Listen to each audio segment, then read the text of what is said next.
Bem-vindos sejam todos os nossos irmãos aí no YouTube. Estamos gravando aqui uma Pérola da Graça. Quarta-feira nós tivemos um problema técnico, o cabo que transmite o som para ser gravado da mesa teve um pequeno problema. Imediatamente, no dia seguinte, a gravação foi quarta-feira, no dia seguinte já resolvemos e estamos aqui gravando esta Pérola da Graça com um áudio, com um som de qualidade. O tema da nossa pérola é: o apóstolo Paulo virá em breve. Olha o que diz Filipenses, capítulo 2, versículo 19 ao 24. Olha aí. Espero, porém, no Senhor Jesus mandar-vos Timóteo o mais breve possível, a fim de que eu me sinta animado também, tendo conhecimento da vossa situação. É um diálogo por meio de uma epístola de Paulo aos Filipenses, pois ele diz no versículo de número 20: porque a ninguém tenho de igual sentimento que sinceramente cuide dos vossos interesses. 21, pois todos eles buscam o que é seu próprio, senão o que é de Cristo Jesus. 22, e conheceis o seu caráter provado, pois serviu o Evangelho, se refere a Timóteo, junto comigo como filho ao Pai. 23, este, Timóteo, com efeito, é quem espero enviar, tão logo tenha eu visto a minha situação. 24, e estou persuadido no Senhor de que também eu mesmo, Paulo, brevemente irei. Então aqui está o tema desta Pérola da Graça. Segundo o que está escrito, Paulo virá brevemente. E algumas pessoas que estão me ouvindo não estão entendendo. Ora, as pessoas dizem assim: se está escrito eu creio, e pegam os textos aqui de Paulo ao pé da letra. Ora, se vamos pegar ao pé da letra, então Paulo disse que brevemente ele iria. Ora, brevemente ele iria, então está vindo. Porque é isto que os futuristas fazem quando leem a Bíblia. Por exemplo, coloca para mim, Miguel, Apocalipse capítulo 3, versículo de número 11. Olha lá: venho sem demora, conserva o que tens para que ninguém tome a sua coroa. Ora, Jesus aqui, segundo João, iria demorar 2000 anos, ou na data, ou na época da escrita, ele vinha sem demora? Aqui diz que ele viria sem demora. Ora, se pega isto aqui e leva para o futuro, e ele não veio quando ele diz que viria sem demora, então também Paulo está vindo quando ele diz estou indo em breve. Significa que o breve de Paulo foi para aqueles dias, e o sem demora de João deve estar demorando 2000 anos. Então, é isto que os futuristas não entendem. Pegam a passagem de Apocalipse e jogam para o futuro. Eis que venho sem demora. Ora, ele não disse eu vou demorar, ele disse eis que venho sem demora. Então, por que é que o breve de Jesus, porque breve, sem demora, logo ali, tudo isto quer dizer a mesma coisa? Porque o breve de Jesus dura mais de 2000 anos, e o breve de Paulo aconteceu naqueles dias. Porque olha o que diz Apocalipse, Miguel, capítulo 1, versículo de número 3.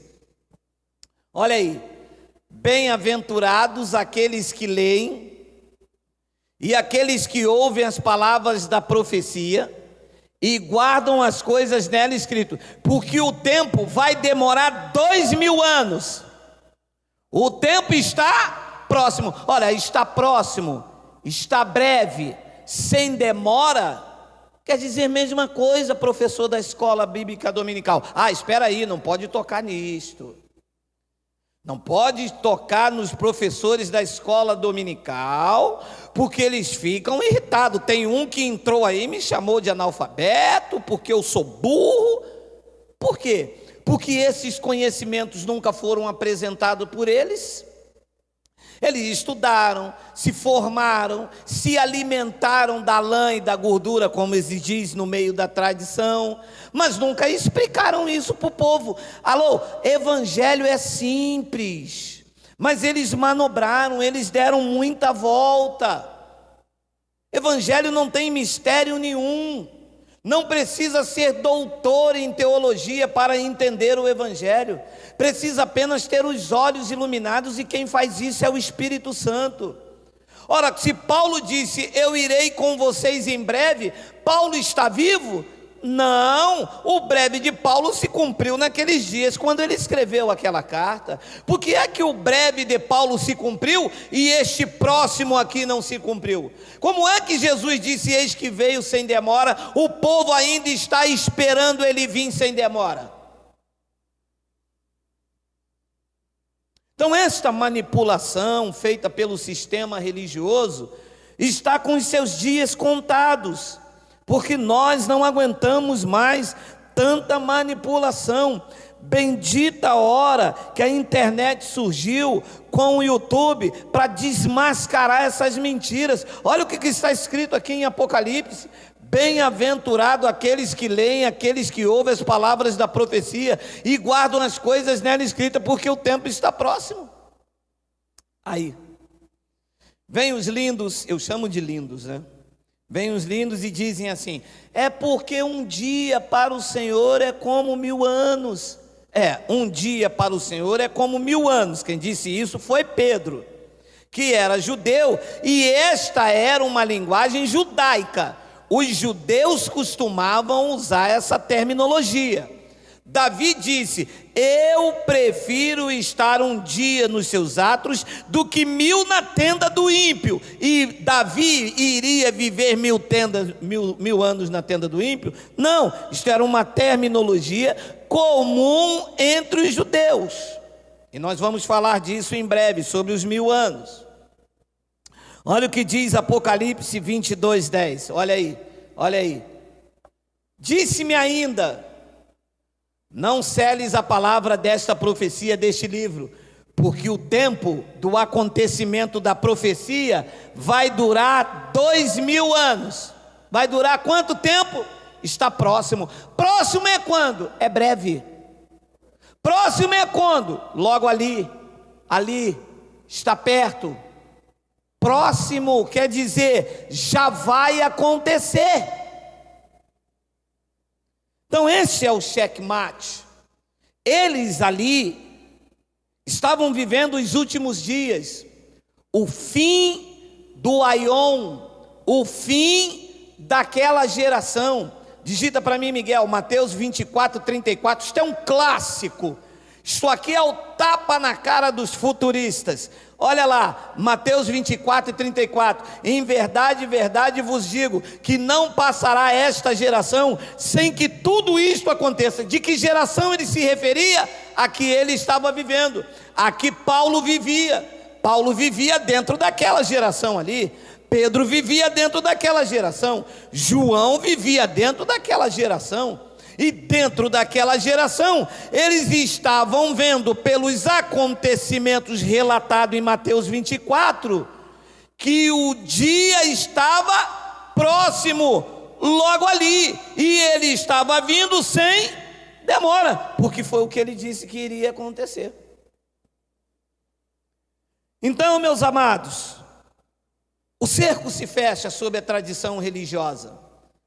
Trouxeram uma vã esperança de que Jesus ia voltar, e na verdade ele voltou como um juízo para o povo de Israel. Quando o templo caiu, cumpriu-se o que ele disse aos discípulos: não ficará pedra sobre pedra. E como o juízo de Deus para os judeus era comum, assim como ele usou a espada de Ciro, Deus usou a espada do general Tito para trazer juízo sobre o povo judeu. Eles ali estavam vivendo os últimos dias. Olha o que Pedro disse em 1 de Pedro, capítulo 4, versículo de número 7. Olha Pedro que viveu dentro daquela geração. Ora, o fim de todas as coisas está demorando.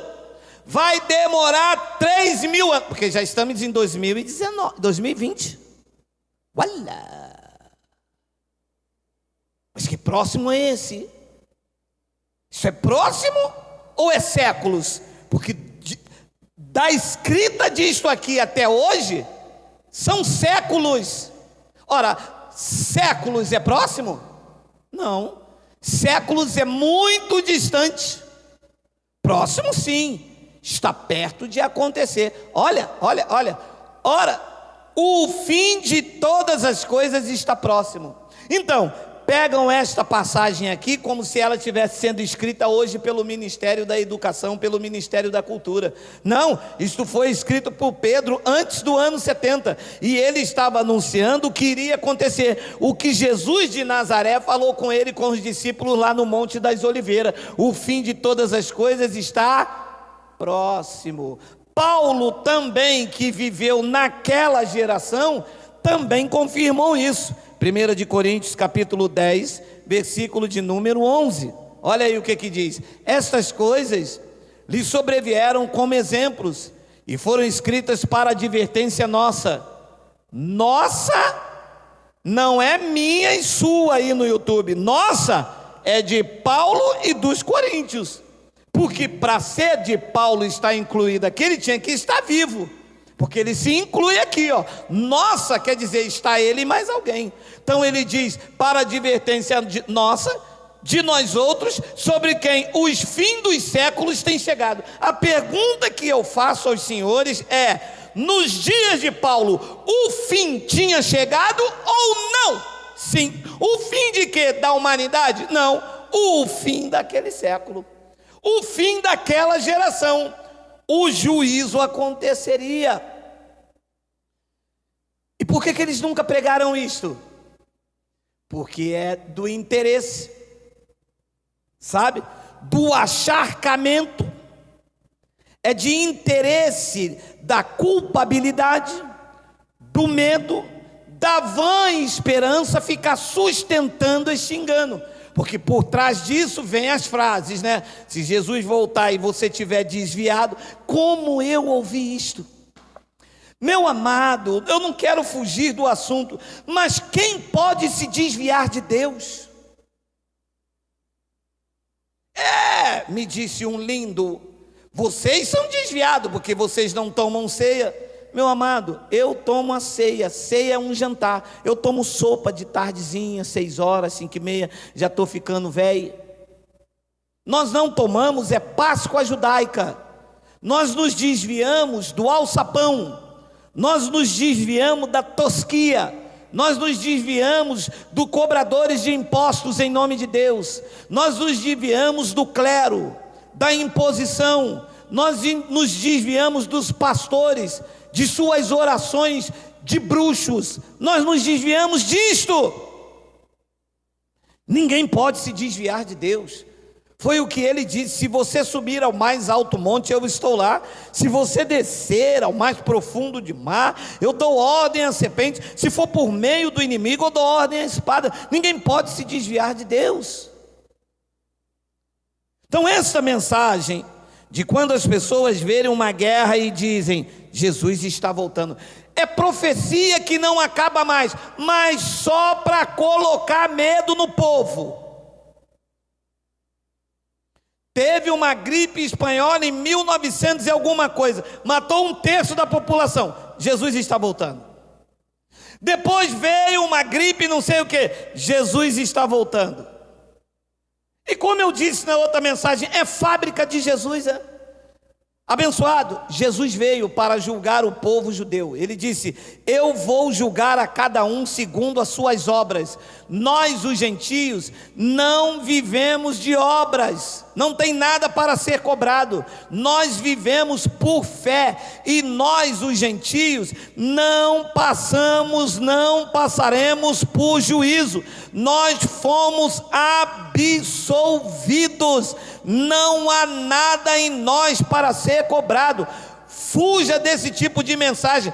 Deus vai cobrar de você, Deus vai requerer da sua mão, Deus vai querer o sangue. Meu amado, corra desses tipos de mensagens. Nós estamos justificados por graça, nós estamos absolvidos, estamos livres, sem culpa. E eu termino com Romanos capítulo... Deixa eu ler mais uma vez. Essas coisas lhes sobrevieram como exemplos, e foram escritos para advertência nossa, de nós outros, sobre o quem os fins dos séculos têm chegado. Olha aí, professor da escola bíblica dominical, Paulo está escrevendo isso aos Coríntios, nos dias de Paulo, há quase 2000 anos atrás, 1900 e alguma coisa atrás. O fim dos séculos já tinha chegado ou não? Aqui diz que sim.